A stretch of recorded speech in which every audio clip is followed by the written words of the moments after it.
Shalom అలేకిం, షాలోమ్ అలేకిం, షాలోమ్ అలేకిం. ఇది ధ్యానాంశం.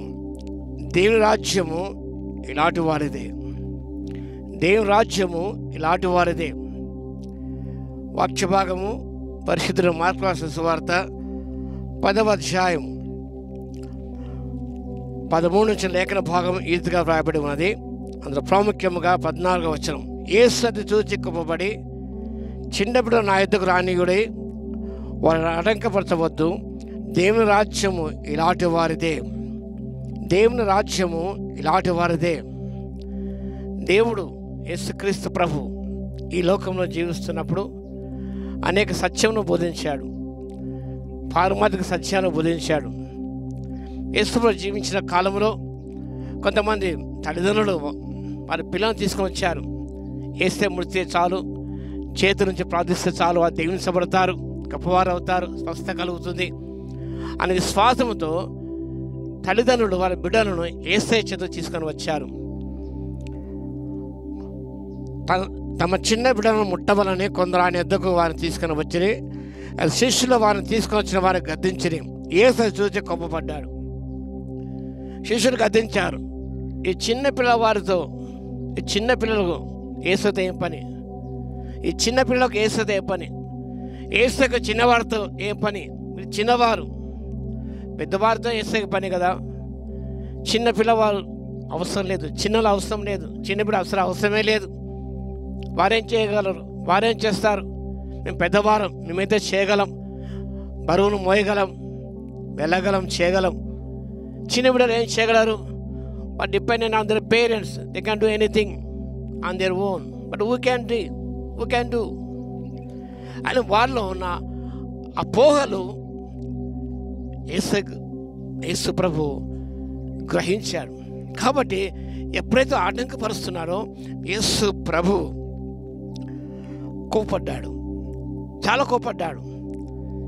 Even literature also important in the sight of God as well as the older ones. పెద్దవారంత ప్రాముఖ్యము, అదేవిధంగా చిన్న బిడ్డలు కూడా అంతే ప్రాముఖ్యం. యేసయ్య దృష్టిలో వారు కూడా ప్రముఖులే, వారు కూడా ప్రాధాన్యత సంచరించుకున్న వారే. ఎందుకంటే వీరు పెరిగి పెద్దవారు అవుతారు.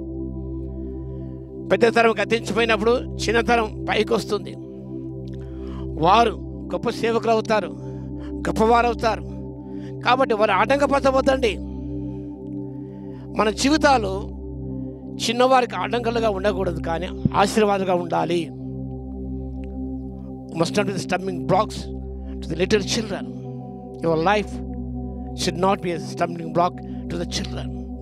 నా జీవితం ఒక అడ్డుబండగా చిన్న బిడ్డగా ఉండకూడదు, వారికి ఆత్మీయ సోపానాలుగా ఉండాలి, వారికి ఆశీర్వాదకరంగా ఉండాలి అని ప్రభువు వారికి గద్దించాడు. తల్లిదండ్రులు నిజముగా మాదిరికరంగా ఉన్నట్లయితే బిడ్డలు కూడా వారిని అనుసరించి ఎన్నో నేర్చుకుంటారు. వారు నేర్చుకోలేదు కాబట్టి యేసు ప్రభువు చిన్న బిడ్డలను ఉద్దేశించి మాట్లాడుతూ వారి ద్వారా గొప్ప ఆత్మీయ పాఠం నేర్పించారు. The first lesson is the lesson of humility. ఈ చిన్న బిడ్డ వలె తను తాను తగ్గించుకునేవాడు అనే మాట మనం బైబిల్లో చూస్తాం. ఈ చిన్న బిడ్డ తను తాను తగ్గించుకునేవాడు. చిన్న బిడ్డలో can see the spirit of humility in the lifes. వారు అతిశయం అనేది ఏది ఉండదు, డమ్మముగా ప్రవర్తించరు, వారు చాలా వినయంగా ఉంటారు. వారు ఆర్ఫెద్ రాగానే వినయ్ కుమార్ గారు సంతోషంగా మీరు ఇక్కడ షూట్ చేసుకొని సార్ అన్నారు. చిన్నపిల్లలు వచ్చారు, కాముగా ఉన్నారు. వాళ్ళు ఏనాడు అతిశయం లేదు, వాళ్ళ వినయం ఉన్నది. గర్వం అనేది పతనానికి కారణము, వినయం ఆశీర్వాదానికి కారణము, గొప్పతనానికి కారణం అవుతుంది. ఘనతకు ముందు వినయం నడుస్తున్న దేవుని వాక్యం సెలవిస్తుంది. కాబట్టి అలాంటి దీనత్వము మనకు ఉండాలి. ఆ దీనత రావాలంటే యేసు జీవితాన్ని మనం ఒక్కసారి పరిశీలన చేసుకున్నప్పుడు మన అధముగా కనిపిస్తాం. When put our life beside the life of Christ, where we stand, ఎక్కడ నిలబడతాం, ఎక్కడ ఉండగలం మనం? యేసే జీవితంతో మన జీవితం సరిపోల్చుకుంటుంటే మనం అశ్చపడ ఏ కారణం లేదు. We are nothing before God, before Christ. కాబట్టి దీనత్వం అనే సందేశాన్ని వారి ద్వారా శిష్యులకు అందించాడు. రెండవది చైల్డ్ లైక్ ట్రస్ట్. చిన్న బిడ్డలో విశ్వాసం ఉంటుంది. They depend on their parents. ఇక్కడైతే they depend on their god father, god mother. ఇక ఆర్ఫన్ నడిపిస్తున్న బిడ్డలు, వారి మీద వీళ్ళు ఆధారపడతారు. For food, for clothing, for education, for books, everything they depend on their god father and god mother. Dependence సినిమా కనిపిస్తుంది. ఆధారపడే స్వభావం ఉంటుంది వారిలో. వాళ్ళ విశ్వాసం ఉంటుంది. God for everything for them. పిల్లలు ఉన్నారు, వారి పేరెంట్స్ ఉన్నారు, మా పేరెంట్స్ అన్ని మాకు ఇస్తారు, అన్ని ప్రొవైడ్ చేస్తారు, విశ్వాసాలు ఉంటుంది. అదైతే మనలో కూడా చైల్డ్ ట్రస్ట్ ప్రభు మీద ఉండాలి. మూడోదిగా డిపెండబిలిటీ. యేసు మీద ఆధారపడాలి. ఆ లేకుండా ఏం చేయలేము మనం. అంత మాత్రమే కాదు, ఈ లేఖన భారం గమనిస్తున్నప్పుడు యేసు ప్రభు చెప్పాడు, చిన్న బిడ్డ కూడా దేవుని అంగీకరించిన వాడు అందులో ఎంత మాత్రం ప్రవేశింపడని మీతో నిశ్చయముగా చెప్పుతున్నాడు. Those receive Christ they will enter in the kingdom of God. ప్రభు అంగీకరించితే, దేవుని రాజ్యం అంటే యేసైన దేవుని రాజ్యం.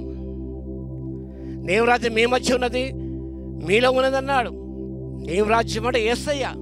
యేసయ్యను స్వీకరించినప్పుడు you are the kingdom of God. ఈ చిన్న బిడ్డలు అనేది దేవుని రాజ్య వారసులు వారు. They are the kingdom of God. వారిని చేర్చుకోలేకపోతే నన్ను చేర్చుకున్నట్లే. వారు రిసీవ్ చేసుకున్నట్లయితే నన్ను రిసీవ్ చేసుకున్నట్లు. దేవుని రాజ్యం ఇలాంటి వారిదే. కాబట్టి దేవుని రాజ్యం అంగీకరింపని వాడు ఏమాత్రం కూడా పడొక రాజ్యంలో ప్రవేశింపలేని చెప్పాడు. కాబట్టి ఈ యొక్క ప్రత్యేక సందర్భంలో నేను వాక్యం వింటున్నారా, మన జీవితం పరిశీలన చేసుకుందాం. చైల్డ్ ట్రస్ట్ మనలో ఉన్నదా? విశ్వాసం ఉన్నదా? మనలో దీనత్వం ఉన్నదా? మనలో ఆధారపడే స్వభావం మనలో ఉన్నదా? లేదు మనలో వేషధారణ ఉన్నదా? వేషధారణ ఉన్నట్లయితే బిడ్డలకు అది ఆటంకంగా ఉంటుంది. Speaking like Christian and living like a hypocrite, living like a worldly people. యేసయ్యలా మాట్లాడడం మాత్రం చాలదు, యేసయ్యలా జీవించాలి. యేసయ్యలా మాట్లాడతాం, లోకస్లో జీవిస్తాం. మనం శిష్యులు ఉన్నారు. They speaking like Christ but behaving like worldly people. That is condemn their nature. అది యేసు ప్రభు వారి స్వభావాన్ని ఖండించాడు, కోపపడ్డాడు ఆయన. కాబట్టి మనం కూడా చిన్న బిడ్డలను మనస్తత్వం కలిగి తగ్గించుకొని విశ్వాసంలో జీవిస్తూ యేసు మీద ఆధారపడినప్పుడు, యేసుని స్వీకరించినప్పుడు, ఆయన వాక్యాన్ని స్వీకరించినప్పుడు, అంగీకరించి లోపడినప్పుడు నిజంగా మనం దేవుని రాజ్య ప్రవేశం సమృద్ధిగా లభిస్తుంది. కాబట్టి ప్రభువా ప్రభు ఇప్పుడు ఇచ్చే ప్రతి వాడు దేవుని రాజ్యంలో పరలోక రాజ్యం ప్రవేశింపబడేవాడు కానీ పరలోక ముందు నా తండ్రి చిత్త ప్రకారం చేయవాడే ప్రవేశించిన ప్రభు చెప్పాడు. కాబట్టి ఆర్థిక జీవితం దేవుని రాజ్యంలో ప్రవేశాన్ని పొందుకుందాం. ఆర్థిక చేయడానికి పరిశుద్ధాత్మ దేవుడు మనకందరూ కూడా తన శక్తిని సంపూర్ణంగా దయచును గాక. ఆమేన్. మా గరుడ మహోన్నత యేసయ్య మీకు స్తోత్రం. నాయన చిన్న బిడ్డ ద్వారా గొప్ప ఆత్మీయ పాఠం నేర్పించారు. తన మీకు స్తోత్రాలు. ఆయన విశ్వాసము, విధేయత అంత మాత్రం కాకుండా తండ్రి మేము ఆధారపడే స్వభావం కలిగి ఈ లోకం జీవిస్తున్నాయన తగ్గింపు స్వభావంగా జీవిస్తూ తండ్రి మిమ్మల్ని అంగీకరించి వాక్యం స్వీకరించారు ప్రవర్తించి తండ్రి మీ రాజ్యంలో ప్రవేశాన్ని సమృద్ధిగా పొందుటకు కృపను ఇవ్వగలందుకు మీకే స్తుతి స్తోత్రాలు చెల్లించుకుంటూ వాక్యం వింటున్న వీక్షిస్తున్న ప్రతి బిడ్డను దర్శించి వారు లోతైన కార్యం జరిగించిన ఆయన దేవుని రాజ్యాన్ని ఆరాధన సంపాదించుకోవడానికి కృపను ఇవ్వగలందుకు మీకే స్తుతి స్తోత్రాలు చెల్లించుకుంటూ యేసయ్య నామములో ప్రార్థించి వేడుకొచ్చున్నాము తండ్రి.